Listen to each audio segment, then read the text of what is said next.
Andon të përshëndes cilat janë të dhënat, deri më tani janë hapur pothuajse gjysma e kutive dhe çfarë po na dëshmon ky proces rinumërimi?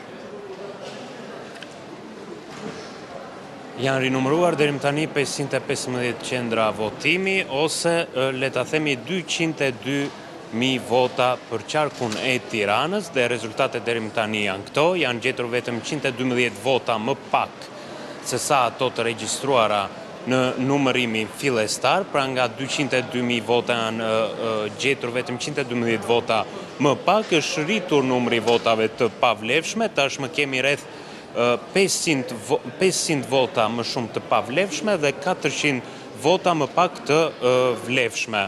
Por subjektit që po hiqen më shumë vota nga ky rinumërim është Partia Demokratike 276 vota, ndjekur nga Partia Socialiste me 201 vota, ndërsa Partisë Mundësia po hiqen vetëm 11 vota. Megjithatë, i vetmi kandidat i cili ditën e sotshme këtu në Pallatin e Sportit Farie Hoti po ndiqte procesin e rinumërimit për të 15 radhazi Aslan Dogjani është përjashtuar me vendim të Komisionit të Ankesave dhe Sanksioneve. Ai ka patur ditën e sotshme një debat me antarin Ilir Usmajli,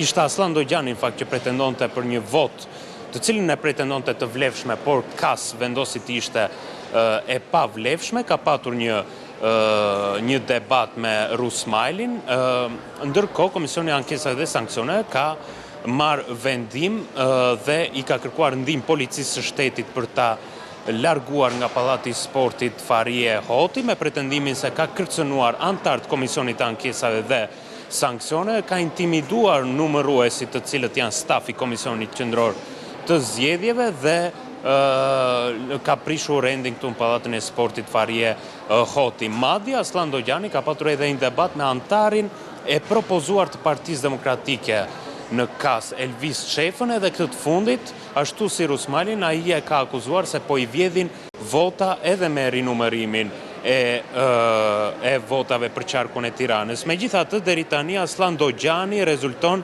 se po i shtohen 7 vota nga ky rinumërim. Edhe pse nuk është në garë për mandatin e 13 në Tiranë, në garë janë vetëm Ilir Ali Mehmeti me Jorida Tabakun, por Ali Mehmetit po i hiqen më shumë vota se Tabakut me këtë rinumërim, po hiqen 79 vota, ndërsa Jorida Tabakut po hiqen 69 vota. Megjithatë, gara më ngushtë dhe reale është tek Partia Socialiste, mes Olta Xhaçkis dhe Blerina Gjylametit.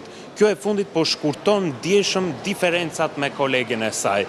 Nga 140 vota, tashmë diferenca ka shkuar në vetëm 86 vota, për shkak se 48 vota janë hequr Olta Xhaçkis nga rinumërimi, ndërsa Blerina Gjylametit janë shtuar 6 vota. Nuk dihet nëse deri në fund të këtij trendi Blerina Gjylameti do arritë të përmbysë rezultatin në favor të saj dhe t'i marrë kolegjes së saj socialiste mandatin. Këto janë të dhënat më të fundit. Jemi në ditën e 5 të rinumërimit të votave, jemi afër shifrës 50% dhe pritet shihet se kur do të përfundoj ky rinumërim. Parashkimet janë që të jetë dita e premte ajo që të vulos rezultatin përfundimtar dhe rinumërimin e votës së fundit për qarkun e Tiranës, për t'ia lënë më pas radhën Fierit dhe pjesërisht Durrësit. Andon Kello, falenderoj për gjithë informacionet që solle.